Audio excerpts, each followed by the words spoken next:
सभी का बहुत स्वागत है। एक कहानी से आज के कार्यक्रम की शुरुआत करते हैं। एक लड़का है, मान लीजिए उसका नाम राजू है, 10वीं में पढ़ता है, किसी छोटे शहर का है। पिता रिक्शा चलाते हैं और माँ घरों में बर्तन साफ करती है। राजू के स्कूल में एक दिन शिक्षक ने यह कहा कि बच्चों, आईआईटी की तैयारी के लिए कोचिंग शुरू करनी है। कोचिंग जरूरी है, बिना कोचिंग के सफलता नहीं मिलेगी आपको। राजू घर गया, माँ से कहा कि माँ कोचिंग जाना है। माँ ने पूछा कि कितने पैसे लगेंगे, और 2 लाख रुपए सालाना राजू अपनी माँ को बताता है।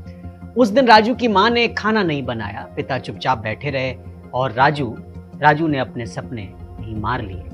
अब जरा आप सोचिए, इसी देश में एक शख्स अलख पांडे है, सिर्फ शिक्षा बेचकर उसकी कंपनी 30 से 50 हजार करोड़ रुपए की हो गई। मीडिया कह रहा है कि उनकी नेटवर्थ शाहरुख खान से ज्यादा। तालियां बज रही हैं, लेकिन कोई ये क्यों नहीं पूछ रहा कि ये 30 से 50 हजार करोड़ रुपए आए कहां से। राजू जैसे कितने बच्चों के सपनों की कीमत पर ये रुपए आए हैं। देखिए, मैं ये नहीं कह रहा हूं कि अलख पांडे ने कुछ गलत किया, नहीं, व्यापारी व्यापार करता है, उसको करना चाहिए। लेकिन असली सवाल कुछ और है। असली सवाल ये है कि जब एक देश में शिक्षा बेचकर कोई 30 से 50 हजार करोड़ रुपए कमा सकता है, तो इसका मतलब ये है कि सरकार ने अपनी जिम्मेदारी छोड़ दी है। एक भदोही वाला नाम का ट्विटर हैंडल है, उसको मैंने जब पढ़ा, उसने इसी पर एक टिप्पणी की थी, तो मुझे लगा कि इस पर एक कार्यक्रम करना चाहिए, क्योंकि अलख पांडे को एक हीरो की तरह पेश किया जा रहा है कि देखिए यूपी का लड़का कमाल कर दिया, ये कर दिया, वो कर दिया। आज भारत में 5वीं कक्षा का बच्चा कोचिंग पढ़ रहा है। ये गर्व की बात नहीं है, ये राष्ट्रीय शर्म की बात है। अगले कुछ मिनटों में मैं आपको ये दिखाऊंगा कि कैसे ये महामारी फैली और कैसे एक साजिश रची गई, और सबसे महत्वपूर्ण कि कैसे चीन ने इस महामारी को खत्म किया। तो आप अगले कुछ मिनटों तक हमारे साथ बने रहिए, क्योंकि ये कहानी हर भारतीय को जाननी चाहिए, खासकर मिडिल क्लास गरीब परिवार के लोगों को। 4 अगस्त 2009 को संसद में एक कानून पास हुआ। कानून का नाम था right to education. 3 years after the landmark Right to Education Act was passed, guaranteeing free and compulsory education for kids aged 6 to 14, the Right to Education Amendment Bill was passed by the Rajya Sabha, abolishing the no detention policy till 8th class. TV पर जश्न था, अखबारों में बड़ी बड़ी headlines छपी, हर बच्चे को मुफ्त शिक्षा मिलेगी, भारत का ऐतिहासिक कदम, ये सब छपा।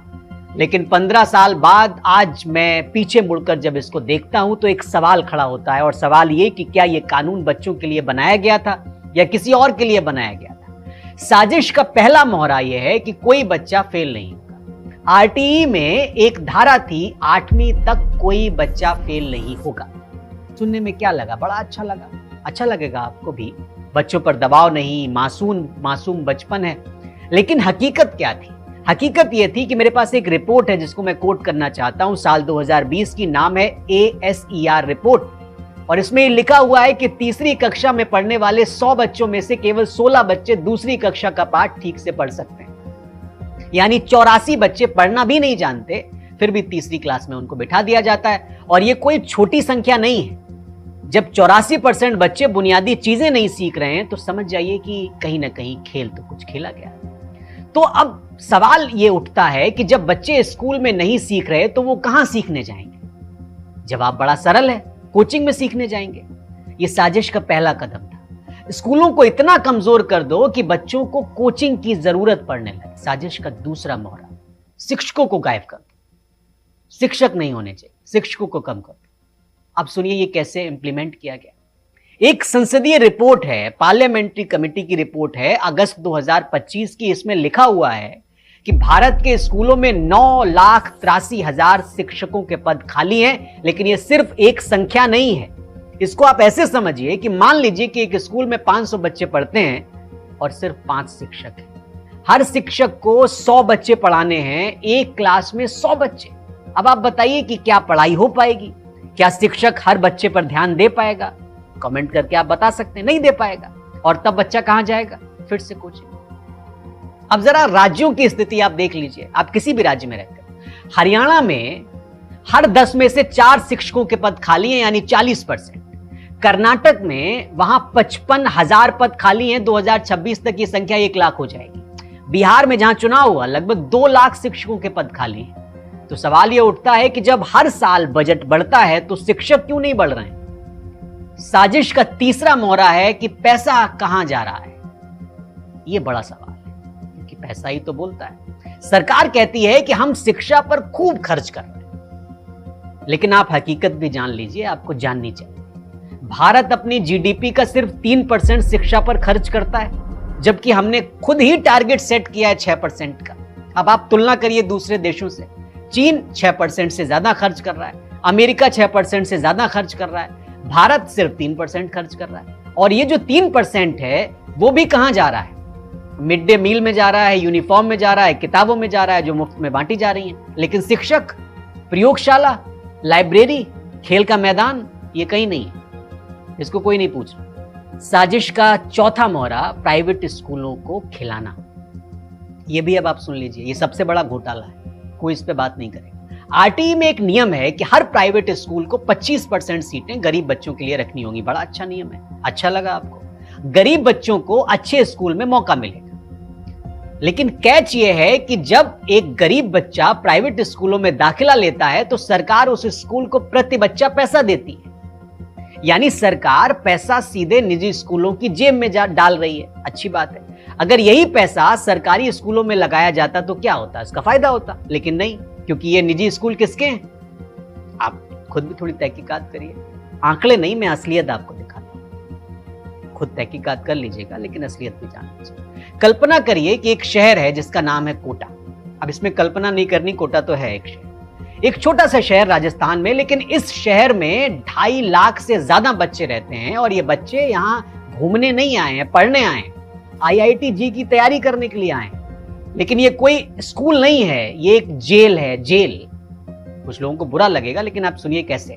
सुबह 6 बजे उठना, रात 11 बजे सोना, बीच में केवल पढ़ाई, कोई दोस्त नहीं, कोई खेल नहीं, कोई परिवार नहीं। और फीस 2 से 3 लाख रुपए साल। अब सोचिए कि पूरे देश में 2.5 लाख बच्चे हैं, हर एक दे रहा है औसतन 2 लाख रुपए। गणित करिए आप, 2.5 लाख इंटू 2 लाख, 5,000 करोड़ रुपए बनते हैं सिर्फ कोटा में, सिर्फ एक साल में 5,000 करोड़। और ये तो सिर्फ IIT की बात है, IIT की कोचिंग। आप इसमें नीट को जोड़ दीजिए, वो अलग है, कैट को जोड़ दीजिए, वो अलग है, UPSC को जोड़ दीजिए, वो अलग है। पूरे देश में ये कोचिंग इंडस्ट्री कितनी बड़ी है? 58,000 करोड़ रुपए से ज्यादा का बाजार है। कुछ नंबर्स तो लाखों में, और ये 2028 तक 1,33,000 करोड़ की हो जाएगी। लेकिन सबसे दुखद बात यह है कि 2023 में कोटा में 26 बच्चों ने आत्महत्या कर, 26 माओ ने अपने बेटों को खोया, 26 पिताओं ने अपने सपने खो दिए। क्यों? क्योंकि उनका बच्चा IIT में नहीं पहुंच पाया, क्योंकि वो प्रतिस्पर्धा में हार गया, क्योंकि उसे लगा कि वो असफल हो जाएगा। और प्रतिस्पर्धा कितनी है ये भी मैं आपको बता दूं। नीट परीक्षा 90,000 के आसपास सीटें, आवेदक हैं 2 करोड़ से ज्यादा, यानी 1,000 में से सिर्फ 4 से 5 बच्चे। UPSC में 1,000 से 1,200 सीटें, आवेदक कितने हैं? 10 लाख। सबको DM कलेक्टर बनना है, यानी 1,000 में से सिर्फ एक बच्चा। और बाकी 999 वो असफल हो गए, वो हारे हुए थे। उनकी माओं का सपना टूट गया, उनके पिताओं का सपना टूट गया। और ये शिक्षा नहीं है, ये नरसंहार है। थोड़ा भारी शब्द है, लेकिन यही है। मैं ऐसे बच्चों को जानता हूं जो 3 से 4 साल तक कोचिंग बिता देते हैं, जिंदगी के सबसे खूबसूरत साल 17 से 21 की उम्र, लेकिन एक परीक्षा के लिए वो ऐसा करते हैं। और सबसे बड़ी बात, ये सब किसके लिए है? क्योंकि सरकार ने मेडिकल कॉलेजों की संख्या नहीं बढ़ाई, सीटें नहीं बढ़ाई, क्योंकि सरकारी अस्पतालों में निवेश नहीं बढ़ाया गया, निवेश नहीं किया गया।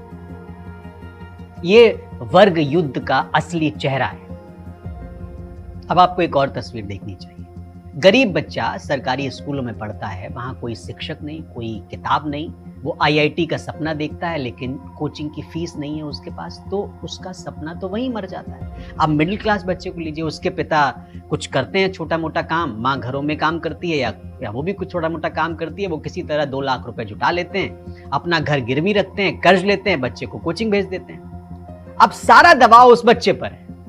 हमने सब कुछ दे दिया है तुम्हें, अब तुम्हें सफल होना है, माता पिता ये कहते हैं। और बच्चा लोड लेके आ पढ़ता है, और अगर नहीं हुआ तो वो बच्चा खुद को दोषी मानता है, डिप्रेशन में चला जाता है। अब अमीर बच्चा क्या करता है? उसके पास तो सब कुछ है, महंगी कोचिंग, निजी ट्यूटर, अगर IIT नहीं हुआ तो विदेश चला जाएगा पढ़ने के लिए। तीनों में से कौन जीतेगा आप बताइए? जवाब साफ है, और यही साजिश है। जवाब क्या है ये आप दे सकते हैं कमेंट में। और ये सब अचानक नहीं हुआ, ऐसा नहीं हुआ है कि एक ही दिन में सब हो गया, सब कुछ एक ही दिन में सब हो जा रहा है। अब मैं आपको बताता हूं कि ये खेल कैसे खेला गया, चरण दर चरण। योजनाबद्ध तरीके से। पहला चरण क्या है, 2005 से 15 के बीच सरकारी स्कूलों को तोड़ने का योजना। लोगों को यह एहसास दिलाओ कि सरकारी स्कूल इज इक्वल टू बेकार। कैसे? शिक्षक भर्ती करो। आज 9,83,000 पद खाली हैं, भर्ती नहीं हो रही। बिल्डिंग्स टूटी फूटी हैं, रोज आप खबरें देखते हैं। शौचालय ना बनवाओ, लड़कियां स्कूल छोड़ देंगी। शौचालय की बुरी हालत है। किताबें समय पर ना पहुंचाओ, परिणाम क्या होगा? माता पिता सोचेंगे कि हमें प्राइवेट स्कूल में भेजना चाहिए अपने बच्चों को। दूसरा चरण 2010 से 20 तक चला, प्राइवेट स्कूलों को खिलाना। योजना क्या थी कि सरकारी पैसा प्राइवेट स्कूलों में पहुंचाओ, प्राइवेट हाथों में पहुंचाओ। कैसे पहुंचाया गया? आरटीई में 25% आरक्षण का नियम लाओ। नियम अच्छा है, इसके बदलते ही प्राइवेट स्कूलों को सरकारी फंड देना शुरू हो गया। Triple P model, Modi ji खूब इस तरह के मॉडल लेके आए। सरकारी जमीन, प्राइवेट मुनाफा। परिणाम क्या हुआ? प्राइवेट स्कूलों का विस्फोट। हर गली मोहल्ले में इंटरनेशनल स्कूल खुल गए। तीसरा चरण 15 से 25 का, कोचिंग इंडस्ट्री खड़ी हो गई। इंटरनेट आया था उस वक्त सस्ता। योजना क्या थी कि बच्चों को डराओ, माता पिता को डराओ। अब ये डर कैसे पहुंचाया गया कि बिना कोचिंग के आईआईटी असंभव, ये मिथक फैलाया गया। कानपुर में खूब कोचिंग इंडस्ट्री बनी। स्कूल और कोचिंग का गठबंधन बनाया गया, पॉलिटिक्स की तरह। शिक्षक खुद कोचिंग चलाएं या उससे जुड़े रहें। मीडिया में सफल छात्रों की बड़ी बड़ी तस्वीरें आप देखेंगे, होर्डिंग्स। परिणाम, हर बच्चा सोचता है कि मुझे भी कोचिंग चाहिए। 58,000 करोड़ का व्यापार। चौथा चरण 20 से 25 के बीच, 2020 से 25, एडटेक बूम योजना। कोविड का फायदा उठाओ, ऑनलाइन कोचिंग को नया ट्रेंड बना दिया गया। अब इसने कैसे काम किया ये भी मैं आपको बता दूं, जिसकी उपज अलग पांडे है। लॉकडाउन में ऑनलाइन ही एक विकल्प है, यह बताया गया। विदेशी निवेश लाओ। बायजूस, अनअकैडमी में अरबों डॉलर का निवेश हुआ। सस्ती शिक्षा का दिखावा करो और ईएमआई पर कोचिंग बेचो। ये नया शुरू हुआ है हिंदुस्तान। परिणाम क्या हुआ? फिजिक्स वाला जैसी एडटेक कंपनियां हजारों करोड़ रुपए पीटने लगी। साजिश में कौन कौन शामिल था ये भी आपको जानना चाहिए। राजनेता जिनको आप वोट देके आते हैं, खुद स्कूल कॉलेजों के मालिक हैं, उनके परिवार एडटेक में निवेश कर रहे हैं। वो कभी नहीं चाहेंगे कि सरकारी स्कूल अच्छे हों। नौकरशाह नीतियां बनाते हैं, अपना भविष्य देखते हैं। रिटायरमेंट के बाद इन्हीं कंपनियों में उनको नौकरी मिलेगी। आपने ये भी देखा होगा, आजकल बड़ा रील्स लोग देख रहे हैं। मीडिया, एडटेक कंपनियां करोड़ों का विज्ञापन देती हैं इन मीडिया ऑर्गेनाइजेशंस को। मीडिया कैसे उनके खिलाफ बोलेगा बताइए? आप देखिए, अखबारों में रोजाना छपते हैं। कॉर्पोरेट एजुकेशन लोन पर ब्याज, एडटेक में निवेश, फ्रेंचाइजी स्कूल, सब पैसे का खेल। असली मकसद क्या है ये आपको जानना चाहिए। अब एक और कहानी मैं आपको सुनाता हूं। ये कहानी दिखाती है कि साहस हो अगर तो बदलाव लाया जा सकता है। चीन में भी यही समस्या थी। भारत से बड़ी समस्या थी चीन में। 1 लाख करोड़ रुपए का कोचिंग बाजार था। बच्चे हफ्ते में 7 दिन पढ़ते थे। परिवार कर्ज में डूबे थे। माँ बाप तय करते थे एक ही बच्चा काफी है, पढ़ाई बहुत महंगी हो गई है। ये चीन में चल रहा था। लेकिन 24 जुलाई 2021 को वो दिन आया जब इतिहास बदल गया चीन में। राष्ट्रपति शी जिनपिंग ने एक फैसला लिया, एक साहसिक फैसला इसको माना जाता है चीन के कॉन्टेस्ट में। उन्होंने एक ऐलान किया, उस ऐलान के बारे में बता दूं। उन्होंने कहा कि अब से स्कूली विषयों की सारी प्राइवेट कोचिंग बंद, सप्ताहांत में कोचिंग नहीं, गर्मी की छुट्टियों में कोचिंग नहीं, सभी कोचिंग सेंटर नॉन प्रॉफिट बनेंगे, कोई विदेशी निवेश नहीं और कोई शेयर बाजार में लिस्टिंग नहीं। उस दिन में चीन में सब कुछ बदल गया। क्या हुआ उसके बाद? उसके बाद चीन की सबसे बड़ी कोचिंग कंपनी न्यू ओरिएंटल, उसका शेयर एक दिन 89% गिर गया। लाखों नौकरियां गई, कंपनियां दिवालिया हो गई। लेकिन चीन की सरकार ने कहा कि हमने अपने बच्चे बचाने हैं, उनका बचपन बचाना है, पैसे से ज्यादा जरूरी है उनका बचपन। और आज चीन बच्चों पर दबाव कम डाल रहा है और चीनी बच्चे इस समय खुश हैं। परिवारों को आर्थिक राहत मिली है। स्कूलों में मुफ्त आफ्टर स्कूल प्रोग्राम शुरू हुए हैं। शिक्षा फिर से समान अवसर बन गई है। हाँ, कुछ अमीर लोग अभी भी अवैध तरीके से ट्यूशन दिला रहे हैं। फीस 50% बढ़ गई है कोचिंग से। लेकिन जो मिडिल क्लास था, जो गरीब था, उन्हें तो राहत मिली। अभी भारत क्यों नहीं कर सकता? भारत में ऐसी क्या समस्या है? अब सवाल यह है कि अगर चीन ये कर रहा है तो भारत में कहां पे पेंच फंसा है? हम दुनिया का सबसे बड़ा लोकतंत्र है, हमारे पास चुनाव है, हमारे पास संविधान है, हमारे पास आवाज है। फिर हम क्यों नहीं कर पा रहे? हम क्यों चुप हैं? इसका जवाब भी मैं आपको देने की कोशिश करता हूं, क्योंकि जो लोग फैसले लेते हैं वो खुद इस सिस्टम का हिस्सा हैं। संसद में बैठे मंत्री अपने 3-3 प्राइवेट स्कूल चला रहे हैं। विधायक का बेटा एडटेक स्टार्टअप चला रहा है, अधिकारी की पत्नी कोचिंग सेंटर की मालकिन है। इसका भी आप कहेंगे तो मैं एक रिसर्च करके आपको दे दूंगा। तो ये बदलाव कैसे लाएंगे? पॉलिसीज तो इन्हीं को बनानी है। अगर सरकारी स्कूल अच्छे हो गए तो उनकी दुकानें बंद हो जाएंगी, जो रोज करोड़ों रुपए कमा रहे हैं वो कमाई खत्म हो जाएगी। इसलिए वो चुप है और हमें भी चुप रखना चाहते हैं, हम भी चुप रखें। याद है मैंने शुरुआत राजू की कहानी से की थी। आप किसी को भी, राजू, अनुराग, आदित्य, किसी का भी नाम लीजिए। वो लड़का जिसकी मां ने उस दिन खाना नहीं खाया था, जिसके पिता चुपचाप बैठे थे, राजू आज 25 साल का हो गया। वो अभी भी उसी छोटे शहर में है, किसी दुकान पर काम करता है, महीने में 8-10 हजार रुपए कमाता है। उसके स्कूल का एक दोस्त था रोहित, अमीर घर का, उसे कोचिंग मिली, आज वो आईआईटी में इंजीनियर बन गया, विदेश में नौकरी कर रहा है। लोग कहते हैं देखिए कितना होशियार समझदार बच्चा। दोनों में फर्क क्या था? दिमाग में नहीं था, मेहनत में नहीं था, सपनों में नहीं था। फर्क सिर्फ इतना था कि रोहित के पिता के पास 2 लाख रुपए थे, राजू के पिता के पास नहीं थे। और आज हम कह रहे हैं कि रोहित मेहनती था इसलिए सफल हो गया। नहीं नहीं नहीं, ये झूठ है, सबसे बड़ा झूठ। ये किसकी कहानी है? ये सिर्फ राजू की कहानी नहीं है, ये तो एक संकेत है। ये उन 70% भारतीय बच्चों की कहानी है जो सरकारी स्कूलों में पढ़ रहे हैं सब।